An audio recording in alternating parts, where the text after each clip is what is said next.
இன்றைக்கி செல்ஃபோன் இல்லாத ஆளுகளே பார்க்க முடியாது. ஏன்னா ஒவ்வொருத்தரும் 2 சிம் கார்டு 2 ஃபோனு அப்படின்னு வாழ்ந்துட்டுருக்காங்க. இந்த செல்ஃபோனில் யூஸ் பண்ணுற சிம் கார்டு பற்றின ஒரு முக்கியமான தகவல் தான் இந்த வீடியோ. யாரும் தயவுசெய்து தள்ளிவிட்டு ஓடிடாதீங்க. உங்களுக்கு நாளைக்கு இதே விஷயம் தேவைப்படலாம். இப்போ நிறைய பேர் பார்த்துருப்பீங்க, சிம் கார்டு வாங்கும்போது இதே அளவுக்கு சிம் கார்டு ஃபஸ்ட்டு கொடுத்துருப்பாங்க. அந்த சிம் கார்டை இன்னும் நிறைய பேர் யூஸ் பண்ணிக்கிட்டு தான் இருக்காங்க. அந்த சிம் கார்டு அப்படி இந்த மாதிரி வச்சுருந்தீங்கன்னா, இன்றைக்கி இருக்கிற டெக்னாலஜிக்கு இந்த மாதிரி கட் பண்ண சிம்மாக 3 வரும். நானோ சிம்மு இந்த மாதிரி இருக்கும். அந்த மாதிரி சிம்மாக நீங்கள் போய் கம்பெனியில் மாற்றிட்டு வந்ததுக்கப்புறம் தான் உங்களுக்கு அந்த பிரச்சனை இல்லாமல் இருக்கும். இல்லை அப்படின்னா பேசுகிறதுல கொஞ்சம் தடங்கள் இருக்கலாம். இல்லை அப்படின்னா திடீர்னு கட் ஆகலாம். அது எப்படி நான் யூஸ் பண்ணிக்கிற சிம்மை அவங்க கட் பண்ணலான்னு கேட்கலாம் நீங்கள். அந்த மாதிரி கட் பண்ணுறதுக்கு அவங்களுக்கு உரிமை இருக்குது. என்னென்னு கேட்டிங்கன்னா, நீங்கள் ஃபஸ்ட்டு டைம் சிம் கார்டு வாங்கும்போது, அதாவது ஆரம்ப காலத்தில் சிம் கார்டு வாங்கும்போது உங்களுடைய வீடுகளில் இருக்க ரேஷன் கார்டை கொடுத்து வாங்கியிருக்கலாம். இல்லை ஒரு டிரைவிங் லைசன்ஸை கொடுத்து வாங்கியிருக்கலாம். அதுக்கப்புறம் போக போக பார்த்தீங்கன்னா கவர்மெண்ட் ரூல்ஸ் மாறுச்சு. அதுக்கப்புறம் டெக்னாலஜி டெவலப்மெண்ட் அந்த மாதிரி நிறையா விஷயங்களுக்கு அப்புறம் அதுக்கப்புறம் நேரடியாக ஒரு ஃபோட்டோ எக்ஸ்ட்ராவாக கொடுத்தோம். அப்புறம் பார்த்தீங்க அப்படின்னா ஆதார் கார்டு இப்படியே வந்துக்கிட்டே இருந்தது. ஒன்று ஒன்றா கைரேகை வச்சாங்க. இப்போ என்ன ரீசெண்ட்லின்னு பார்த்தீங்கன்னா ஆதார் கார்டும் ப்ளஸ்ஸு நம்மளுடைய கண்களுடைய ஃபோட்டோவும் இப்போ கவர்மெண்ட்டுக்கு கண்டிப்பாக தேவைப்படுது. என்னென்னு கேட்டிங்கன்னா, ஒரு நபர் 10 சிம் கார்டு மட்டும்தான் யூஸ் பண்ணணும் அப்படின்றது இன்றைக்கி கவர்மெண்ட் ரூல்ஸு. சப்போஸ் நீங்கள் 11ஆவதாக ஒரு சிம் புக் பண்ணாலோ இல்லை வாங்கியிருந்தாலோ உங்களை காவல்துறை விசாரணை பண்ணுறதுக்கெலாம் வாய்ப்பு நிறையா இருக்குது. அதாவது பெரிய லெவலில் போய் நீங்கள் மாற்ற மாதிரிலாம் இருக்கும். எதுக்காக அப்படின்னு சொல்லிட்டு. ஸோ உங்களுடைய பேரில் எத்தனை சிம் கார்டு இருக்குது, அந்த சிம் கார்டை யார் யார் யூஸ் பண்ணுறாங்கன்றதையும் நீங்கள் போய் அந்தந்த ஆஃபீஸில் நேரடியாக கேட்டு தேவையில்லாமல் சிம் உங்கள் பேரில் ஓடிக்கிட்டு இருந்ததுன்னா அதை கட் பண்ணிடலாம். முக்கியமாக இந்த மாதிரி ஒரு விஷயங்கள் சொன்னேன்ல, இப்போ பழைய சிம் கார்டு, அதாவது ஆதி காலத்தில் வாங்கின சிம் கார்டை இன்கமிங் வருது அவுட்கோயிங் போகுதுன்னு சொல்லி யூஸ் பண்ணிக்கிட்டே இருப்பீங்க.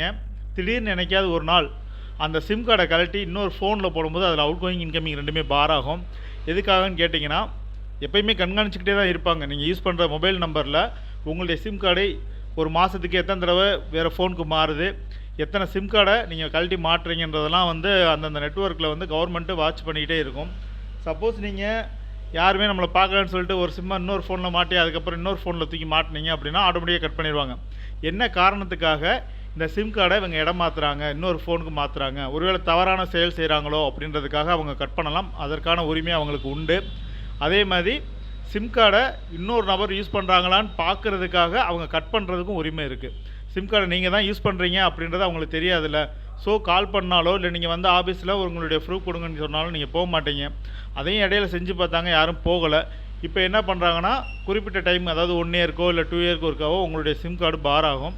அந்த பார் ஆனதுக்கப்புறம் அந்த சிம் கார்டை போய் நீங்கள் நேரடியாக வாங்கணும். சிம் கார்டு யார் பேரில் இருக்கோ அவங்க மட்டும்தான் போய் அந்த சிம்மை வாங்க முடியும். சப்போஸ் ஆள் இறந்து போயிட்டாங்க அப்படின்னா அந்த சிம்மை நீங்கள் வாங்க முடியாது. மீறி வாங்கணுன்னா அது கொஞ்சம் ரூல்ஸ் இருக்குது. அதாவது போஸ்ட்பெய்டு தான் வாங்கணும். அவங்களுடைய வாரிசு சான்றிதழ் இதெல்லாம் வச்சு தான் நீங்கள் அந்த சிம் கார்டை வாங்க முடியும். எதுக்காக இந்த மாதிரிலாம் சிம் கார்டை கட் பண்ணுறாங்க அப்படின்னு கேட்டிங்கன்னா, இதில் ஒரு முக்கியமான விஷயம் இருக்குது. இப்போ பார்த்தீங்கன்னா கவர்மெண்ட்டில் நிறைய பேர் பென்ஷன் வாங்கிட்டு இருப்பாங்க.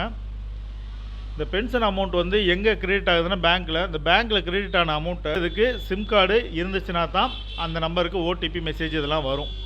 அந்த சிம் யார் பேரில் இருக்குது அப்படின்றது தான் மேட்ரு. சப்போஸ் அதாவது பணம் வர பார்ட்டி இறந்து போயிட்டாரு அப்படின்னா அதை நிறைய பேர் என்ன பண்ணுறாங்கன்னா கவர்மெண்ட்டில் சொல்லாமல் அந்த பென்ஷன் பணத்தை எடுத்துக்கிட்டே இருப்பாங்க. ஏடிஎம் கார்டு வச்சு எடுத்துக்கிட்டே இருப்பாங்க. இப்போ அதை கண்டுபிடிக்கிறதுக்காக என்ன பண்ணுறாங்கன்னா, ஒரு குறிப்பிட்ட ஏஜுக்கு மேலே இருந்தாங்கன்னா அவங்களுக்கு அந்த நம்பரை பார் பண்ணுவாங்க. சப்போஸ் அவங்க இருந்தாங்கன்னா அவங்க நேரடியாக போய் கண்ணை ஃபோட்டோ எடுக்கணும். இப்போ யாரும் நினச்ச நேரத்துக்கு சிம் கார்டெல்லாம் அப்படியே வித்துற முடியாது. சிம் கார்டு வாங்குறதால நிறையா ரூல்ஸ் இருக்குது. யார் விற்கிறாங்களோ அவங்களுடைய ஃபோட்டோவும் கவர்மெண்ட்டுக்கு போகணும். யார் வாங்குறாங்களோ அவங்களுடைய ஃபோட்டோவும் கவர்மெண்ட்டுக்கு போகணும். தேடிக்கிட்டு இருக்க மாட்டாங்க. நான் விற்கலை சார், நீங்கள் விற்கலை சார், நான் இவர்கிட்ட வாங்கலை சார், அவர்கிட்ட வாங்கலை சார்லாம் சொல்ல முடியாது. எல்லாமே இன்றைக்கி டிஜிட்டல். நீங்கள் சிம் கார்டு இப்போ ரீசெண்டாக வாங்கியிருந்தீங்கன்னா உங்களுக்கே தெரியும். உங்களையும் ஒரு ஃபோட்டோ எடுப்பாங்க, கண்ணை மூடி திறக்க சொல்லுவாங்க. ஆப்போசிட் பார்ட்டி சிம் கார்டு விற்றவரும் கண்ணை மூடி திறந்து ஒரு ஃபோட்டோ எடுத்து வைக்கணும். எதுக்காக இந்த ஃபோட்டோ அப்படின்னு கேட்டிங்கன்னா, யார் விற்கிறா யார் வாங்குறான்றது கவர்மெண்ட்டுக்கு போயிடும். எதுக்காக இந்த கண்ணை மூடி திறக்கணும் அப்படின்றதையும் நான் விஷயத்தை சொல்கிறேன். அதாவது இடையில என்ன பண்ணிட்டாங்கன்னா, நிறைய இடத்துல இறந்து போன நபர்கள், அதாவது இறந்து போன நபர்களை ஃபோட்டோ எடுத்து வச்சுருப்பாங்கல்ல, அந்த ஃபோட்டோவை வச்சு நிறைய இடத்துல சிம் கார்டு ஆக்டிவேஷன்லாம் நடந்துருச்சு. இப்போ அதனால் என்ன பண்ணிட்டாங்கன்னா, ஆதார் கார்டில் நம்மளுடைய கண்ணை வச்சு லிங்க் பண்ணியிருப்பாங்க. ஸோ நீங்கள் அந்த லிங்க்கில் கண்ணை மூடி இப்படி திறந்தீங்கன்னா தான், அதாவது உயிரோடு இருக்கீங்கன்றத அங்கே காமிக்கணும். ஏன்னா ஒரு பணத்தை நீங்கள் என்ன வேணாலும் பண்ண வச்சிடலாம். ஆனால் கண்ணை மூடி திறக்க வைக்கிறது ஈஸி கிடையாது. ஸோ அதைத்தான் கவர்மெண்ட்டில் என்ன பண்ணியிருக்காங்கன்னா கண்ண மூடி திறந்தா அந்த கேமரா ஆக்டிவேட் ஆகும்.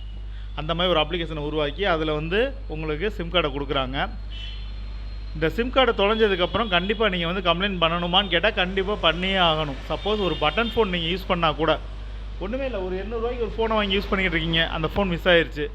சார் 800 ரூபா ஃபோனுக்கு நான் போய் கம்ப்ளைண்ட் பண்ண முடியுமா சார்னா கண்டிப்பாக பண்ணியே ஆகணும். சிம் கார்டும் பிளாக் பண்ணியே ஆகணும். என்ன காரணம்னா சிம் கார்டு தொலைஞ்சிருச்சு அப்படின்னா அந்த சிம்மை நீங்கள் கட் பண்ணாத டைமிங்கில் உங்களுடைய அவுட் கோயிங்கும் இன்கமிங்கும் இன்னொரு ஆளுக்கு பயன்படும், தவறாக பயன்பட வாய்ப்பு இருக்குது.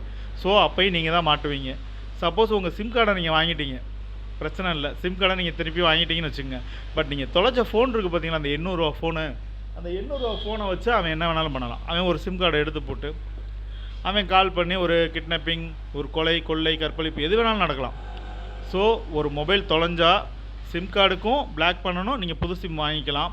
அது தவிர மொபைல் தொலைஞ்சா மொபைலுக்குரிய தனியாக ஒரு கம்ப்ளைண்ட் பண்ணிடணும் கவர்மெண்ட்டில். இது ரெண்டுமே பண்ணினா தான் நீங்கள் நாளைக்கு எந்த ஒரு பிரச்சனையும் இல்லாமல் தப்பிக்க முடியும். அதை விட்டுட்டு மொபைல் போனால் பரவாயில்ல நம்ம வாங்கிக்கலாம் அப்படின்னு நினச்சிங்கன்னா மொபைல் நீங்கள் வாங்கிக்கலாம், ஆனால் அந்த மொபைல்னால் நாளைக்கு பிரச்சனை ஆச்சுனாலும் நீங்கள் தான் மாட்டுவீங்க. ஸோ தம்மா தொண்டு சிம் தானே இது நம்மளை என்ன பண்ணிட போகுது அப்படின்னு நினச்சி மட்டும் இருந்துடாதீங்க. இன்றைக்கி அந்த தம்மா தொண்டு சிப்பு நீங்கள் உலகத்தையே ஆட்டி படைச்சிக்கிட்டு இருக்கு. ஸோ சிம் கார்டு, பழைய சிம் கார்டு யாராவது வச்சுருந்தீங்கன்னா அந்த சிம் கார்டை அவங்க பேரில் போய் புதுசாக மாற்றி வாங்கிட்டு வந்துடுங்க. 4G சிம்மாக கொடுப்பாங்க, இல்லை 5G சிம்மாக கொடுப்பாங்க.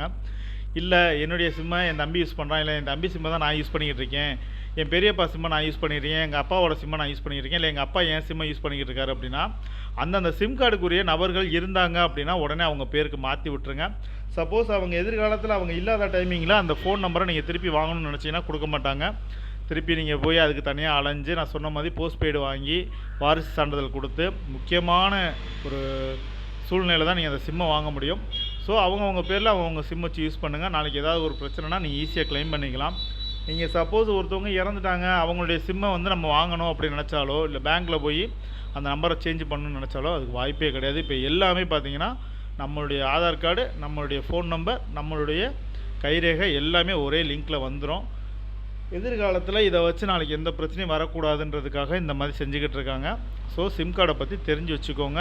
யாராவது கேட்குறாங்க, ஒரு அவசரத்துக்கு கேட்குறாங்க, உன் பேரில் ஒரு சிம் கார்டு வாங்கி கொடுறான்னு கேட்டாங்கன்னா வாங்கி கொடுக்கக்கூடாது. என்ன தான் உறவு முறையாக இருந்தாலும் அவங்க பேரில் வாங்கிக்கட்டும், நீங்கள் வாங்கி கொடுத்துடாதீங்க. ஏன்னா வாங்கி கொடுக்குற சிம் மிஸ் ஆச்சுன்னா கம்ப்ளைண்ட் பண்ணாமல் விட்டுறாதீங்க.